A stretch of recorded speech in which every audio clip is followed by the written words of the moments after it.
Welcome back to Movies TV Mad. You can follow me on Twitter at Movies TV Mad. Smash the like button if you love me. Subscribe if you're new. Please have your say. A very warm welcome to Wednesday's edition of the DC Universe Daily. I'm going to read you a couple of quotes. The first one from Zack Snyder, and they're very, very interesting quotes. And I want to know in the comments what you think about them. If you don't test the morality of the character, then it's dead. It can't evolve. It can't move. It can only answer questions that doesn't break canon. And that's not the way to treat these legendary characters, Zack Snyder. Now, that's the first quote. Now, the second quote is even more controversial. Now, actually, I agree with what Zack's saying here, and this is all about the topic I want to discuss today. The challenges of making Superman. The challenges of making a Superman movie. The challenges of making Superman, relevant in a jaded society. So here's the other quote. Again, I don't know who did this quote, but it's a very, very interesting quote. If this tablet lets me do it, and it has. Right. I think one of our problems now is that we have guys who love comics, but they read nothing but comics. They're people with limited education and limited views. So they keep feeding back into comics what they're reading in comics. What comics needs is an educated mind. A cultivated mind, it needs somebody with other ideas to come in, and it needs to step away a little. I think from the trite, the cliche material that we've been dealing with all these years. In fact, Zack may have said that one as well. I'm not sure, but that's an even deeper dive. And in a lot of ways, I agree with this. Now, one of the things people don't really understand about Zack Snyder, he's a culturally educated man. He is very knowledgeable about Joseph Campbell and the hero of 1,000 Faces. Is it 1,000 Faces or whatever it is? On different paintings. He went to an art school in London. This is a very culturally educated storyteller. And I think that's what's highly interesting about him. So his deep dives in storytelling are looking at myths and legends and examining them. Now, George Lucas was culturally educated as well. And we've discussed how he was a student of the great Joseph Campbell, who was obsessed with cultural storytelling of the hero's journey, something that Zack Snyder has always been very, very interested in. Now, Lucas wanted to know about all of this because he wanted to make the ultimate hero movie, the hero story, which is Luke Skywalker, but he wanted to do it in a very mainstream way. So what Lucas was thinking, and Lucas's ethics in doing what he did are very different to what Zack Snyder did. Zack Snyder wanted to reevaluate Superman and Batman. Basically, he wanted to deconstruct them, then reconstruct them again. That was the idea. Batman in Batman vs. Superman Dawn of Justice starts off as this jaded, angry, violent, murderous man who's seen too much. By Justice League 3, he sacrifices himself for the whole world. Basically, he deconstructed Batfleck, then reconstructed him. In Man of Steel and BVS, we see two different versions of Superman. He starts off given no choice but to put the Superman costume on and fight basically a vicious dictator from his own world, but it causes collateral damage. In Batman vs. Superman, that collateral damage is examined within its story, and Superman is held to task by Batman. In the first Justice League, he's dead, he comes back, slowly there's a friendship developing between Batman and Superman. In Justice League 2, he is controlled by Darkseid, and in Justice League 3, he leads a metahuman army against Darkseid. Again, deconstruction to reconstruct. And for me, that's when stories and the hero's journey are at their greatest. Snyder likes taking deep dives. When someone asked him if he enjoys deconstructing characters, he said no. He wants to know who they are. This is a man of cultural education. This is a man of empathy and depth. And he took a deep dive in 3 movies. A deeper dive than anybody else has ever done. So a couple of interesting quotes there. What do you think of those quotes? I think they're very, very interesting quotes. And I suppose it puts a question for you up there. What's more important, adhering to comic book canon or doing something deeper like what Zack Snyder did? In the final part of the show, we'll discuss James Gunn saying that the DC universe won't be delving into science or politics, but will be focusing on love. Now, a Snyder fan was very, very angry about this, accusing Gunn of not wanting to have depth in the DC universe. I don't believe that's what Gunn is saying. All 3 of his Guardians movies have plenty of depth, as well as entertainment and humour. The Suicide Squad the same, Peacemaker the same. It's not about not having depth, but I think it's about time that love was brought back to entertainment, and we avoid the scientific, commentaries and the political commentaries, targeting straight white males in your script writing and your storytelling. This is why very few have empathy from the consumer on this kind of writers' strike, this Writers Guild of America strike. They're asking people to stand by their side, but you've attacked us. Straight white males are the most important element in fandoms and in a consumer-based industry, because we're the ones who buy the merch, who go and watch the films again and again and again, buy the Blu-rays, the digital copies. That's not me being sexist or racist. It's just a statement of fact, whether you like it or not. So we feel attacked. I feel attacked as a straight white male, but I support the writers in this, in this action, because I wouldn't be backing $1 trillion conglomerate, a bunch of $1 trillion conglomerates. I wouldn't do that. So we'll be discussing James Gunn's comments a little bit later on. But if we stick with this, because I really want to evaluate this, because I think it's an interesting topic to discuss. What's best for any iconic character, whether it's Doctor Who? Because Chris Chibnall did The Timeless Child. That upset a lot of people. So Zack Snyder did things very, very differently in his DCEU.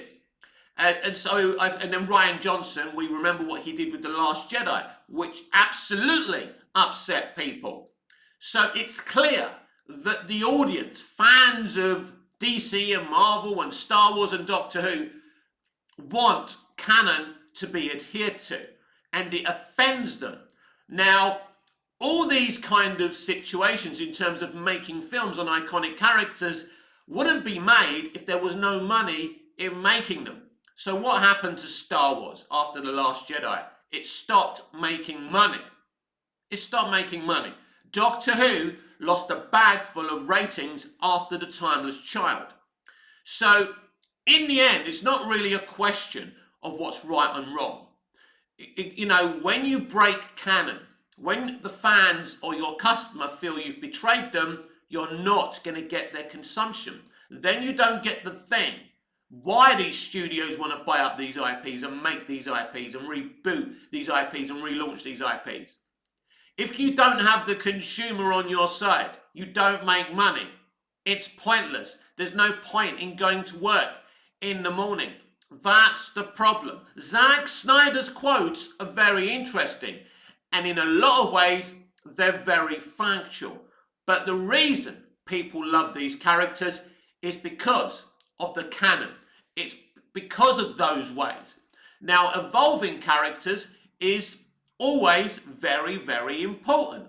We've seen Zack Snyder direct Man of Steel, Christopher Nolan and David S. Goyer write Man of Steel, trying to evolve Superman for a new generation.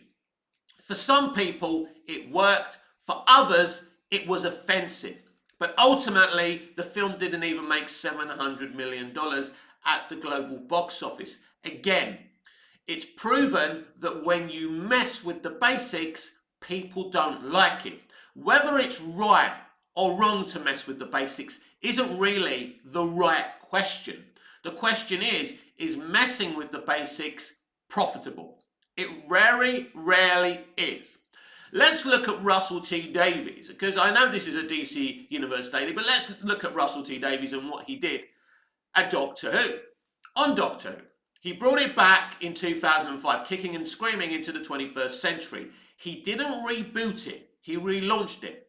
It was a continuation of the classic series, but it was dramatically different to the classic series, and a lot of classic fans didn't like that. It went from a cult show to a cultural phenomenon, and it became a popular show. It was a cult show when I was growing up, right? I was first introduced to the Peter Davison era, but Russell made it a mainstream series, and it worked. All the classic Who was still canon to the revival. It was still canon. So it was a continuation, but it was a huge dramatic modernization, and it worked because the storytelling was vast, the imagination was vast, and it was hugely entertaining, and it evolved the whole thing, whether you think that's right or wrong. But he didn't mess mostly with canon. The Daleks are still the Daleks. The Cybermen are still the Cybermen. They're just slightly modernized for a new generation.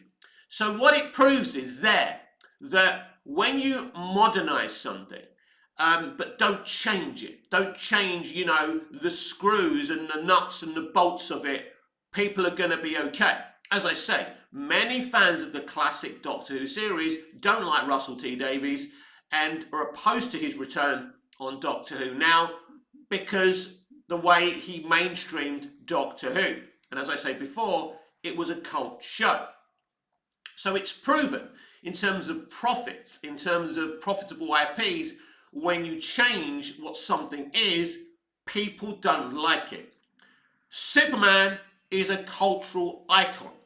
Everyone, even the people who don't consume Superman comics or, live media of Superman, have opinions on Superman. Even if you don't like James Bond, you know who he is, and you have an opinion on him. Everyone had an opinion on whether or not, we should have had a female Doctor. I never had a problem with having a female Doctor. I'm just sad she was written so blandly. I'm so sad her minority companions were written so blandly, that we got such a bland show. That the first female black Doctor was used once, and she was like a mystery box, and it was never explained.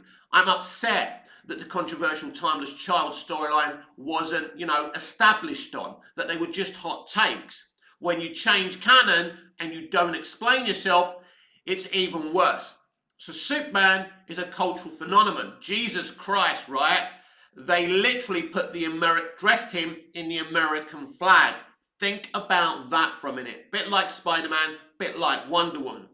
But growing up as a Southeast London, English, Greek, Cypriot lad, I didn't really see him as an American icon. I saw him as my hero. A hero that could exist in Southeast London, Southeast Asia, or anywhere in America. Anywhere. He didn't belong to a country, but in the comics there's been times where Superman has been a character of the establishment, which hurt the popularity of the character back in the 70s when people were, demonstrating against Vietnam and Nixon and things like that. All of a sudden, having a character who's an agent of the establishment wasn't the best of ideas, and he needed to be evolved. Now, in Dick Donner's Superman and the sequels, he's not an agent of the establishment, but he does go to the White House at the end of Superman 2 and apologizes for not being there for the president. So that's an interesting thing. So maybe that contradicts what I'm actually saying. Now, the Snyderverse is the total opposite, because Snyder is clearly a little bit anti-establishment, if you ask me. Superman is not working for the government, but he's asking them to trust him. And there's a lot of propaganda against Superman in BVS. Where's that propaganda coming from? Maybe there's propaganda against Superman because he won't become an agent of the establishment. Because I think that's something you could really do with Superman, which is really, really interesting. That, the government approach him and he says no. And then they start pushing propaganda against him. I think that would be a very, very interesting thing to do. There's so many things you can do with Superman. But the question still remains, what is the best thing to do with Superman? Do you keep him within the canon? And, the guy who just, evolves hope, who is hopeful, that inspires us, because that's what the masses want. That's what they want from Superman. Now, I appreciate what Zack Snyder did. I enjoyed all Zack Snyder's movies, and they gave us a different take to Superman.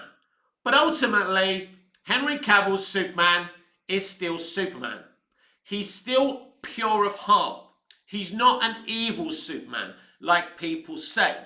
His heart is in the right place. The accusations of him not smiling, he smiles plenty in Man of Steel, as we know. Now in BVS, he doesn't have as much to smile about, so he doesn't smile very much, and that's okay.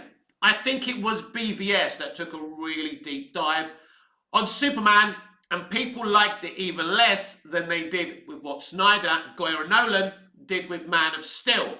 So this is why BVS is a hugely controversial movie, because people didn't like Batman branding and killing people, and they didn't like the way Superman was being dealt with. People wanted to see Superman soar, be a symbol of hope, and they weren't getting that. And this is exactly what Snyder is talking about here. So, even though I'm a fan of what Superman stands for, what Superman who's always stood for, I'm also a fan of the Snyderverse and what he did. But I'm under no illusion that what Snyder did cost the IP. Cost the IP profitability. And so it's been done. It can't be done anymore. And if the Snyderverse is restored, it has to be somewhere like Netflix or DC Elseworlds, where they're not expecting to make $1 billion or $2 billion out of a Superman movie. Because Snyder probably will never be able to bring that kind of money. Snyder brought a limited success to DC movies. They got rid of him and were never able to have a consistency of success because they were all about recycling what he did and moving forward. And it never worked because they never wanted to put the groundwork in. They never wanted to reboot the franchise and start again. If you want to be more colourful, more optimistic, you have to start again. You have to admit you've had creative differences with your director and move on. But they didn't want to do that. They refused doing that. And that's why they're in the mess they're in now. So you look at Man of Steel. You look at Superman Returns. Some deem Superman Returns a carbon copy of Superman the movie. I actually think it's half of, a love letter to Dick Donner, and it's half trying to go in another direction. And I think that's why many people didn't like it, because they felt that the movie didn't know what it wanted to be. I think Superman Returns is a film of great moments without being a consistent film, but I always go back to it, and I always enjoy it. And the Return to Krypton deleted scene may be the best deleted scene in the history of deleted scenes. So I actually love Superman Returns. And I genuinely believe if it wasn't for the 2008 writer's strike, we would have got one of the best DC sequels of all time. Superman Man of Steel was the story of Brainiac. Brainiac coming to Earth and Superman showing him around the world. They fall out once Brainiac doesn't understand why Superman doesn't conquer and dominate humanity. Ultimately, he disguises himself or takes Jason's form. Superman kills his own son by mistake, and you have a Wrath of Khan movie. It would have been great. Because despite the issues with Bryan Singer, and if any of the accusations about him are true, he's a disgusting human being, but a very, very good director. That doesn't excuse the other stuff, by the way. Let's be absolutely clear about that. X and X2 are two of the best comic book movies ever made. I really love Superman Returns. So Superman Returns tries to be the Dick Donner Superman, but also a new Superman. He introduces a son for Superman. He introduces a new dynamic. And also he tries to talk about the whole question whether Superman is relatable anymore. And here's the quote in the movie, and it's beautiful. Lois, you said that you wrote the world doesn't need a savior. I keep on hearing people crying out for one. That is exactly what that means. It's actually talking to the people who say Superman isn't relevant. Because he starts off like this. He says, can you hear? Can you hear that? She says, I don't hear anything. He says, I hear everything. You wrote the world doesn't need a savior. But I keep on hearing people crying out for one. That's the full piece of dialogue. And it's beautiful. And it's a direct commentary against the people who say Superman isn't relevant. Because that's saying it is. Basically, what the dialogue is saying. You're saying Superman isn't relevant. But I see the whole world. People in the whole world that need him. It's like what Lois says to him in BVS. This symbol means something. And he says it did on my world. Right? Do you get it? There's lonely people. People who've been down on their luck. Children who are like me, who grew up being mentally ill, suffering with dyslexia. I still do. That were lonely. That felt like outsiders. And Superman was all we had. Something to believe in. So he matters. He is hope. He's not just a fictional character. Superman, without Superman, I've told you this before and I'm not boring you. I would be dead without Superman, without my belief in Superman. Nobody understood me as a kid. I was like Clark in Man of Steel when he's a little boy in that classroom full of kids and they're all laughing at him and he can hear he can hear all the sounds and he's got the X-ray vision and he doesn't know what to do with it and he runs into the cupboard, right? And they're all mocking him. Do you remember? That's how I felt as a young boy. Someone who couldn't control their abilities in a way. Not that I had superpowers. I had vast faults. It was difficult. I had depth. I didn't like the world I lived in. I didn't understand the world I lived in. I thought it was running the wrong way. Even as a young boy, I hated the system. I hated everything. And I hated everyone. And I hated the bullies at school that bullied me. So Superman was all I had. And that's why Superman is so important to me. So in a lot of ways, Bryan Singer did try and evolve Superman. And I think if they gave him another movie to maybe rectify the things that they felt was wrong with the first movie, because Superman Returns didn't make much money, it made just under 400 million, but the reviews, there was a lot of strong reviews from respectable critics at the time. Superman Returns was the return of Superman in movie theatres for the first time in 20 years. I remember how excited I was. And it was an attempt to bring Superman back in a modern way while basically continuing the Christopher Reeve Superman saga. And ultimately, it wasn't what people wanted. And people wanted something new. This is the problem. People want everything. People are like, they're upset they want their cake and eat it. They want something new, but they want the canon to be adhered to as well. So Snyder, Goyer and Nolan really jumped the tank and did something truly different. And it was too much for some people. Now Singer was accused of not having enough action, picking the wrong actress to play Lois, blah-de-blah-de-blah. So when you're dealing with Superman, it's really, really difficult to please people. Superman is a very, very difficult character to get right. And so it's going to be very interesting how James Gunn approaches this, because he's got a huge responsibility on his hands. And he has discussed, actually he's got a quote saying that the DC universe won't delve into science or politics. And as I say, a Snyderverse fan posted this on Twitter and thought it was a mockery. You know, Zack Snyder did this, that, it was deep, and this guy don't want to be deep. And I don't think it's about non-depth. I think there will be depth in the DC universe when there needs to be, but there will be fun. There will be bright colours. You know, but there'll be a mixture of things. It won't be the same thing as the Snyderverse, right? If you like the Snyderverse, you've got his 3 movies, and hopefully we can restore the rest of it, because there's a place for Zack somewhere. I truly believe that, and I don't have an issue with that. I'm not a Zack or a Gunn fan. I'm not a Snyderverse fan or a DC fan. I'm a DC fan. I'm a fan of entertainment all round. I'm an all-round DC fan. You say every day, mate, it's boring. I have to say every day because people don't fucking listen. People talk, but we rarely listen. And if we listen to each other a lot more, there wouldn't be so many misunderstandings. James Gunn is right. There is not enough love in entertainment, which has taken the love for entertainment.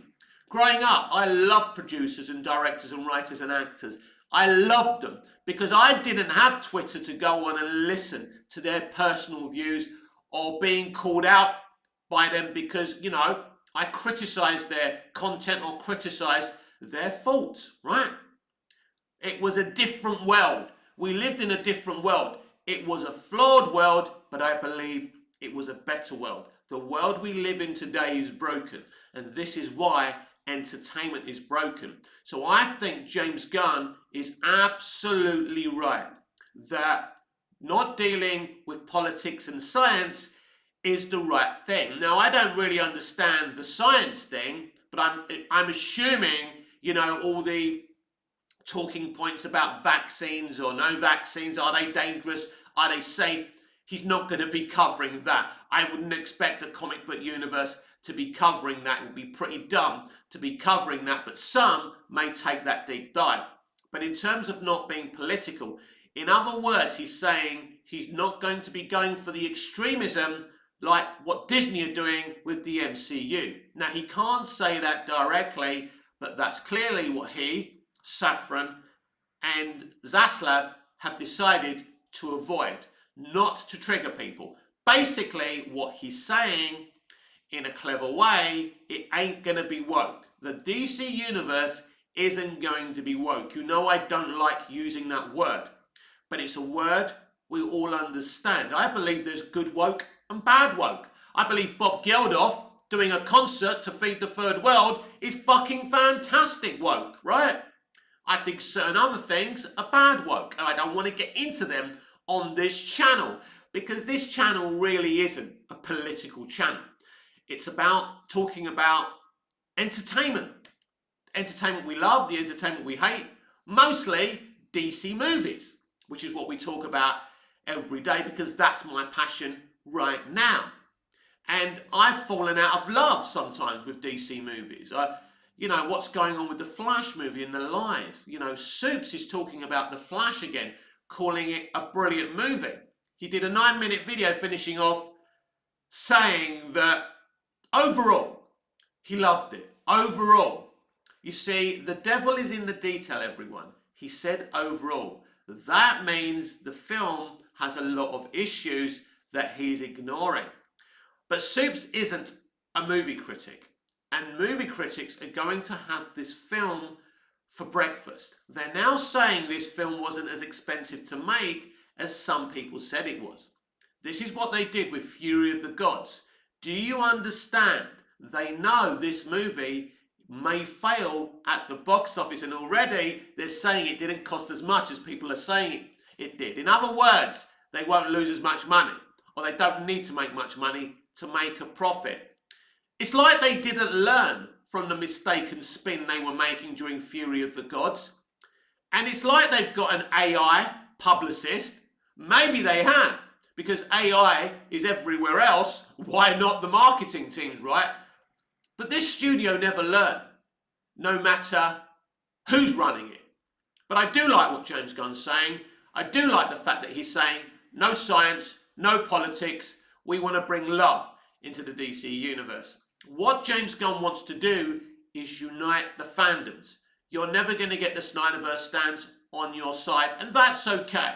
The truth is, if everyone else is supporting James Gunn's DC Universe, you don't need the Snyderverse stands. The Snyderverse stands are always going to be bitches to James Gunn. It's never going to change. And that's the way it is. I'm not saying it's okay. I'm not saying it's not okay. I'm saying it's another day, the sky is blue, and everyone has friends, everyone has enemies, and if the DCU does things properly, and I enjoy what Gunn does with it, I'm okay. James Gunn doesn't have to be Zack Snyder. Zack Snyder doesn't have to be James Gunn. Water is fucking wet. This has been Wednesday's edition of the DC Universe Daily with me, Mick, your host with the most just your girlfriends and your wives. Please like, share, comment, subscribe, hit the notification bell so you never miss this beautiful perfection, and I'll see you again in the next video. Until I see you again, goodbye, au revoir, auf Wiedersehen.